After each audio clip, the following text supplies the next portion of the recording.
Halo, Assalamualaikum warahmatullahi wabarakatuh. Jumpa lagi bersama saya Iwan di acara Si Eko, siaran edukasi kesehatan Puskesmas Kosambi. Kali ini kita akan membahas salah satu penyakit yang masih sering terjadi di wilayah kerja Puskesmas Kosambi, yaitu hipertensi. Nah, tema kali ini sangat menarik, yaitu kenali dan kendalikan hipertensi, si silent killer. Untuk itu, kita sudah kedatangan narasumber pada hari ini, yaitu dokter di Puskesmas Kosambi, yaitu Dr. Adis Julianti. Halo dok. Halo. Apa kabar? Baik, Mas Iwan. Terima kasih ya sudah menyempatkan hadir di sini. Iya. Nah dok, tema kali ini di Si Eko adalah tentang kenali dan kendalikan hipertensi, si silent killer. Oke. Nah, sobat sehat semua mau tahu dok, kira-kira apa sih dok sebenarnya hipertensi itu? Oke, sebenarnya hipertensi ini ya Pak Iwan ya, dia termasuk penyakit yang tidak menular. Dia tidak menularkan, namun dia bisa dipengaruhi oleh faktor-faktor genetik juga, keturunan. Sebenarnya dia tidak menular ya. Terus biasanya hipertensi ini dalam bahasa awamnya yang kita kenal darah tinggi. Jadi masyarakat yang kita kenal ini biasanya dia menyebutnya darah tinggi. Kenapa? Karena tekanan darah tinggi yang terjadi secara terus-menerus dalam kondisi dia nggak sebentar, dalam kondisi kronis atau dalam waktu yang lama secara terus-menerus itu yang disebut dengan hipertensi. Oke. Dok, tadi hipertensi kita mengenai dengan darah tinggi dok. Sebenarnya dia tuh ada gejalanya nggak sih dok? Gejalanya sebenarnya nih ya, dia gejalanya sakit kepala. Lebih banyak di masyarakat alami dari misalkan dia dok datang ke saya, dok kepala saya pusing gitu, lebih banyak gitu. Tapi nih kenapa dia bisa sampai dibilang silent killer? Nah, hipertensi ini bisa nggak ada gejalanya gitu. Berarti di kondisi tertentu ada yang menderita hipertensi atau tekanan darah tinggi, tapi dia nggak merasakan gejala. Nggak merasakan gejala. Berarti bahaya dong? Bahaya banget Mas Iwan. Kenapa? Karena yang tidak ada gejalanya, jadi masyarakat tuh nggak sadar bahwa saya nggak sakit karena nggak ngerasa apa-apa. Nah itu yang paling bahaya gitu. Jadi misalkan dia sebelumnya nggak pernah kontrol darahnya, tekanan darahnya dia nggak pernah kontrol. Nah dia tiba-tiba pas dicek tekanan darahnya bisa 180, 190 gitu kan. Tapi dok kok saya nggak ngerasa apa-apa. Nah itu yang bahaya karena dia pasti nggak mau dong minum obat gitu kan, pasti nggak mau juga kan makan pola hidupnya nggak diubah gitu. Itu yang bahaya. Nah tadi dokter bahas terkait tekanan darah. Sebenarnya tekanan darah normal kita itu berapa dok? Tekanan darah normal kita itu di bawah 120/80, itu normalnya. Dok, bagaimana cara kita memastikan bahwa diri kita ini hipertensi? Apakah hanya gejala aja atau kita perlu ke fasilitas pelayanan kesehatan, dok? Oke, pastinya kita harus datang ke fasilitas kesehatan. Saat ini kan misalkan kita bisa datang ke puskesmas gitu. Jadi untuk diagnosa hipertensi ini kita nggak hanya satu kali pemeriksaan untuk diagnosanya, kita harus lebih dari 2 kali. Kenapa? Karena bisa aja nih hipertensi ini dipengaruhi banyak faktor. Bisa karena pada saat itu dia tidak tidur, bergadang. Nah bisa aja dia tensinya tinggi. Atau dia lagi banyak kerjaan nih, kayak Mas Iwan banyak kerjaan kan. Nah itu juga bikin tensi tinggi. Tapi kita nggak hanya satu kali pemeriksaan, kita minimal 2 kali pemeriksaan untuk memastikan ya. Harus lebih dari 2 kali pemeriksaan untuk memastikan apakah dia hipertensi gitu. Dok, yang sering beredar di masyarakat adalah hipertensi ini mempunyai faktor keturunan. Ya. Sebenarnya hipertensi ini berpengaruh nggak dok dari faktor keturunannya? Sangat berpengaruh. Jadi seseorang yang keluarganya, misalkan orang tuanya ada yang hipertensi atau saudaranya hipertensi, dia mempengaruhi hipertensi juga. Jadi sebaiknya ketika kita mengetahui ada riwayat orang tua kita yang hipertensi, bagusnya kita berjaga-jaga ya untuk mengeceknya ya. Iya, harus kontrol rutin. Kita misalkan nih tadi ke puskesmas. Sekarang kan kita ada program kayak Posbindu PTM, terus untuk yang sudah lansia ada Posbindu Lansia. Nah itu kan kita ke desa-desa, terus bisa tuh kita melakukan cek tekanan darah gitu. Apakah kita terkontrol atau enggak tekanannya, masih bagus atau enggak, masih normal atau enggak, atau memang sudah tinggi.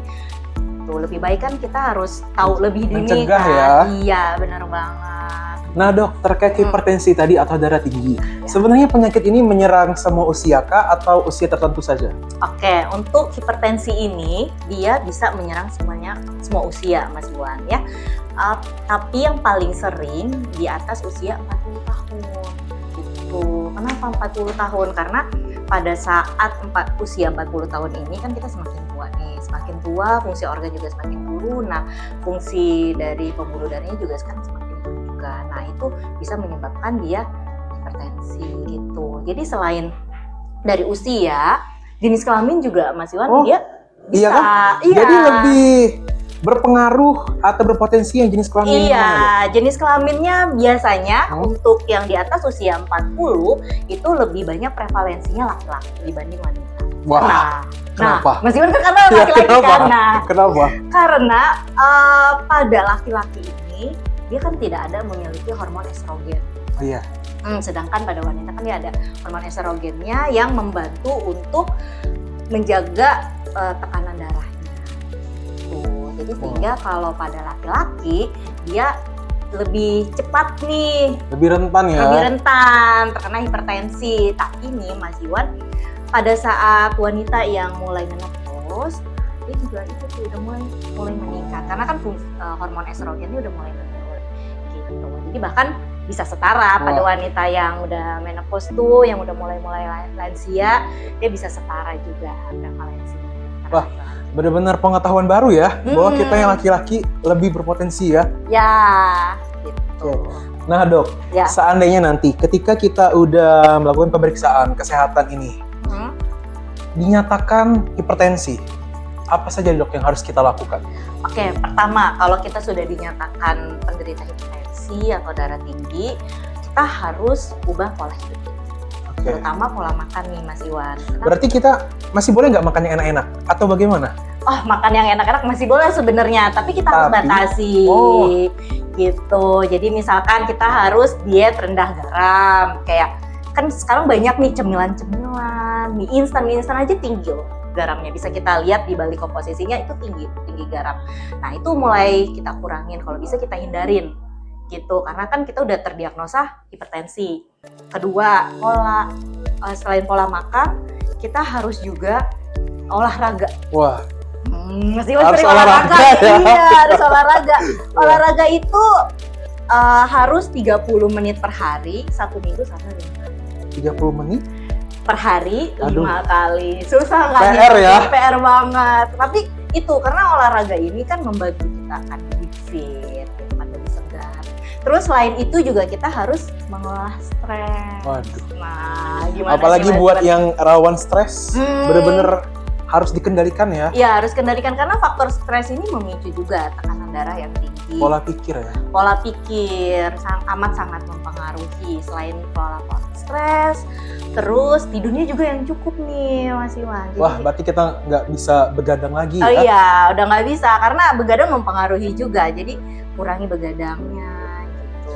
Berarti harus jaga pola makan, Mm-mm. harus jaga pola hidup, Ya, sama juga harus bisa mengolah pikiran kita ya. supaya oke, nggak ya stres. benar banget. Kalau kita nanti biasanya dapat obat nggak dok?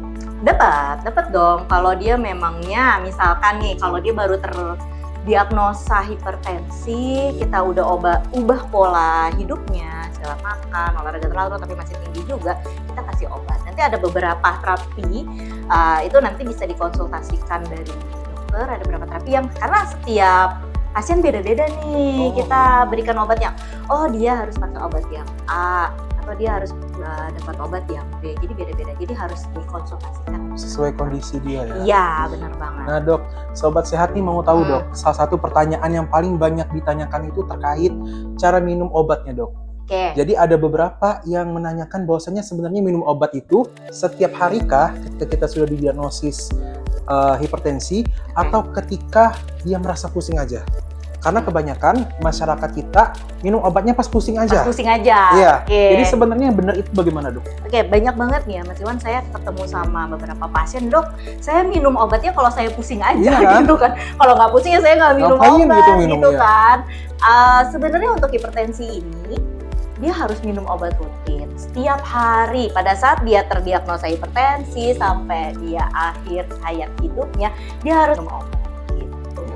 Sayangnya itu masih menjadi PR kita ya sebagai tenaga medis untuk menyebarkan informasi ini. Ya, karena Mas Iwan, di masyarakat kita ini mereka takut, dok kalau saya nanti minum obat setiap terus, hari takut ketergantungan ya, mereka mikirnya. Saya takut tergantungan nih. Padahal saya nggak pusing, ngapain saya minum obat, terus saya takut nanti ginjal saya gimana gitu kan. Nah justru kalau kita minum obat darah tinggi ini, itu membantu ginjal kita. Kenapa? Karena pada saat kita membiarkan tubuh kita tensinya tinggi, pembuluh darah kan di semua organ, di mana-mana. Nah, jadi kerja ginjal kita malah berat dong, makin berat. Kita memperberat kerja ginjal kita yang tadinya kalau kita minum obat kita khawatir. Malah kalau kita minum obat, kita membantu tuh ginjal kita untuk kerjanya lebih optimal lagi. Kalau kita minum obat, kalau kita nggak minum obat, ya ginjal kita lebih berat kerjanya. Selain itu, kalau kita nggak minum obat, jantung kita memompanya jadi lebih cepat, Mas Iwan. Dia kan jadi kerjanya lebih berat lah, istilahnya kayak lebih kerja rodi kalau dia tidak minum obat. Kalau dia minum obat, kita membantu kinerja jantung kita. Sayangnya hal-hal tersebut belum sampai ke masyarakat kita ya. Ya, mudah-mudahan dari podcast ini adanya si Eko ini bisa menjangkau seluruh masyarakat kita sehingga pengetahuannya sedikit bertambah. Ya, jadi teman-teman sobat sehat ya, kalau memangnya sudah terdiagnosa hipertensi, jangan takut untuk minum obat. Gitu.